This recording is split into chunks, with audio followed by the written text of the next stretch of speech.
ድንግል ማርያምን ይኸው አንቺ ሴት እኮ ነው ያላት እሱ እናቴ መቻላት ይላል።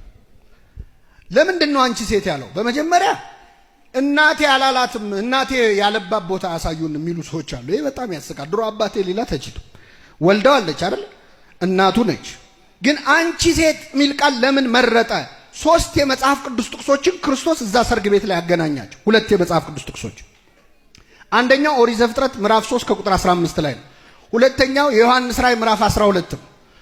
ሁለቱ ጥቅሶች መጥተው ቃና ዘገሊላ ላይ ተተረጎሙ። ሶስተኛው ጥቅስ ደግሞ የዮሐንስ ወንጌል ምዕራፍ 20 ላይ መስቀል ላይ የተናገረው ነው።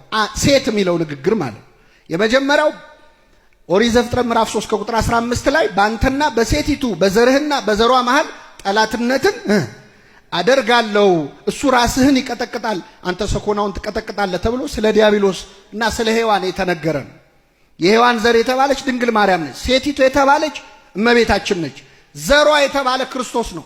ስለዚህ ይህንን ትንቢት መፈጸሙን ሴቲቱ እሷ መሆኗን ዘሯ ደግሞ እሱ ራሱ ክርስቶስ መሆኑን ለማሳየት እናቱን አንቺ ምን ብሎ ጠራት? አንቺ ሴት አላት። የዘፍጥረት 3:15ቷ ሴት እናቱ እሷ መሆኗን አሳየን። አንድ በ ይህንን ቃል መች ደገመው? መስቀል ላይ እያለቀሰች ቆማ ሲያያት አንቺ ሴት እነሆ ልጅሽ አላት። አንቺ ምን? አንቺ ሴት። ተቆጥቷት ነው የሚሉ ሰዎች መስቀል ላይ ለምን ይቆጣታልሽ? ሰርግ ቤት ሲሆን መስቀል ላይ ለምን ይቆጣታል? ሴት የሚለው ይህ ስም አስቀድሞ ትንቢት የተነገረለት ስም ስለሆነ ነው። ዮሐንስ ራእይ ምዕራፍ 12 ላይ ደግሞ በግልጽ ተጽፏል። ሴቲቱ እባብ እንደተቆጣባት ከእባቡም ሸሽታ 3 ዓመት ከመንፈቅ ተሰደደች ይላል። ሴቲቱ የተባለችው ድንግል ማርያም ናት። የሁሉንም ጥቅስ ትርጉም እዛው ተረጎመው። አንቺ ሴት። ከዛስ ከአንቺ ጋር ምን አለኝ አለ። ከኔ ጋር ናችሁ? እስኪ በሉ ከአንቺ ጋር ምን ማለት ነው? ከአንቺ ጋር ምን አለኝ? ይህ ንግግር ብዙ ሰዎች የሚመስላቸው አመናጨ። ከኔ ጋር ምን አለሽ አይደለም ያላት። ከኔ ጋር ምን አለሽ ሳይሆን ከአንቺ ጋር ምን አለ። ከአንቺ ጋር ምን አለኝ ማለት የጠየቅሽኝን ነገር እንዳላደርግልሽ ከአንቺ ጋር ምን ጸባለኝ ማለት ነው። ይህንን ደግሞ እኛ ቃንተ ነው የተረጎምነው እንዳይመስላችሁ። መጽሐፍ ቅዱስን የሚተረጉመው ራሱ መጽሐፍ ቅዱስ ነው። ሁለት ማስረጃዎች ልስጣችሁ። አንዲት ሴት ቤቷ ነቢዩ ኤልያስ የተባለ የእግዚአብሔር ነቢይን አስገብታ አስተናገደች። አስተናግደው ቤቷ ሲቆይ በተአምር ዱቄት አበርክቶ ለ6 ወር ምግብ ስትበላ ቆየች በኤልያስ በረከት።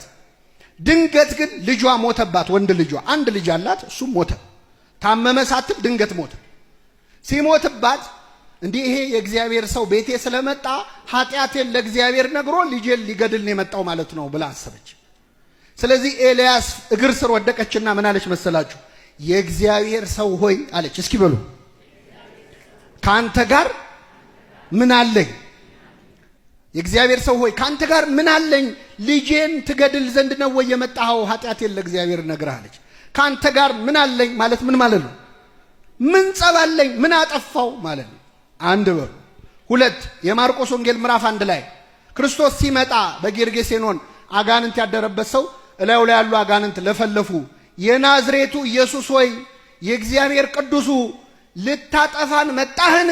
ካንተ ጋር ምን አለን አሉት ይላል። ካንተ ጋር ምን ማለት ነው? ካንተ ጋር ምን ጸባለን? አጋንንት እንኳን የዚህን ቃል ትርጉም ያውቁታል እኮ። አሁን በሌላ በኩል ዞረው ይጨቀጭቁናል እንጂ እኛን ካንተ ጋር ምን አለኝ ማለት ምን ማለት መሆኑን ያውቃሉ አያውቁም? ያውቃሉ። ስለዚህ አንቺ ሴት ካንቺ ጋር ምን አለኝ፣ ጊዜ ገና አልደረሰም ማለት። እናትና ልጅ ተግባብተዋል። ይህንን ሲላት ዞረችና እመቤታችን የሚላችሁን ሁሉ አድርጉ አለች። አይ እኔ ጠይቄው ነበር ግን ተቆጣኝ፣ ምን ላርግ? በቃ እንግዲህ ሌላ ነገር ካለ ከጎረቤትም ቢሆን ፈልጉ አላለችም። ገብቷታል። ልጇ የመለሰው መልስ ገብቷታል። እናትና ልጅ ተግባብተዋል። ዞረችና የሚላችሁን ሁሉ አድርጉ አለቻቸው። ጌታችን ምን አለ? የድንጋይ ጋኖች ነበሩ ውሃ የሚጠጣባቸው፣ ጠጅ ነክቷቸው የማያውቁ ንጹህ የድንጋይ ጋኖች ውሃ ሙሏቸው አላቸው። ሄደው በእንስራ ቀድተው አምጥተው ያን ትልቅ ድንጋይ ሞሉት፣ እስከ አፉ ድረስ ሙሉት አላቸው። በጣም አደንቃቸዋለሁ። በነገራችን ላይ የዛ ቤት አገልጋዮች ውሃ ቅዱ ሲባሉ ክርስቶስ ከዚህ በፊት ተአምር ሲያደርግ አይተውት አያውቁም። እንግዳ ነው መጥቶ ውሃ ቅዱ ሲላቸው ምን ሊያደርግልን ውሃ የምንቀዳው አላሉ። ሄደው ተመላልሰው ቀዱ፣ እስከ አፉ ሙሉት አለ። ሞሉት። በሉ አሁን ቅዱና ለአሳዳሪው ስጡት አለ። ይገርማችኋል፣ ጌታችን እዛ ወይን ላይ ውሃ ላይ አልጸለየበት። አቤት አስማተኛ ቢሆን እርግጠኛ ነኝ 7 ጊዜ ዞሯል አይደል? ጋኑን አው ያሟርታል። አይናችሁን አንዴ ጨፍኑ፣ አንድ እግራችሁ ቁሙ ምናምን ሊል ይችላል። ክርስቶስ ግን ዓለምን በሐሳቡ ለፈጠረ አምላክ አንድ ድንጋይ ጋን ውሃ ማረግ ወይን ማረግ ይችላል አይችልም? ውሃን የፈጠረ ማን ነው? ወይንንስ አንዱን ወደ አንዱ ማዞር እኮ ለሱ ቀላል፣ በጣም ቀላል። ስለዚህ ዝም ብሎ በሐሳቡ ብቻ ሳይባርከው በጣም አስደናቂ የወይን ጠጅ አድርጎ ሞላው ማለት ነው። ቅዱ አለ፣ ሰጣቸው። አሳዳሪውም በቀመሰ ጊዜ አደነቀ። መድኃኒታችን ውሃ ያለ ሕይወታችንን ወይን ያድርግን።